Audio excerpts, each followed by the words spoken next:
果条绝对是潮汕人的真爱，一天不知道要修炼到多少吨。今天芥蓝炒果条，准备食材：灯糖果条1斤，牛肉半斤，芥蓝半斤。先来腌制牛肉，新鲜的牛肉不用水洗，加2勺水，稍微搅拌一下，让牛肉吃进去水。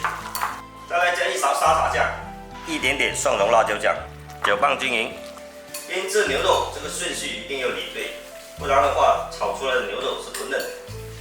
味道调好，来加点生粉，最后来加点食用油，搅拌均匀就可以了，放一旁备用。洗干净的芥蓝，把头切掉一点，再把它斜片切出来，切好就可以开始来炒了。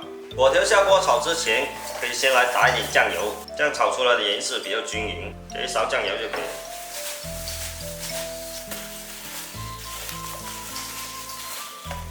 起锅烧油，炒果条锅不要着急的下油。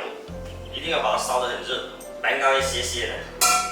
看这锅现在烧得冒烟了，加点油，将油加进去，锅就能够迅速的吸收油。划一下锅，把油倒出来，炒果条不是油多就好，这样锅内是没有油的。把果条倒进去，大火快速的翻炒，果条一定要炒到它很烫水，这样才能够激发出果条的香味。炒得有点干的话，就加一点点油。果条炒香后，把它倒出来，热锅凉油，先把牛肉划一下油，划到变色，把它倒出来，重新起锅烧油，锅烧热下猪油，芥蓝下锅前先冲一点水，油温烧高，把芥蓝倒进去，盖上盖子，盖10秒，来加一点鱼肉调味，来碗好拉糖花生，非常的嫩，倒入牛肉。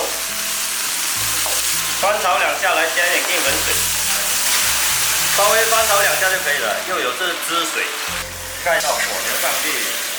看，这是湿炒牛肉果条，又带有一点点汁水的，煎得很香的果条吸收到牛肉芥蓝的鲜味。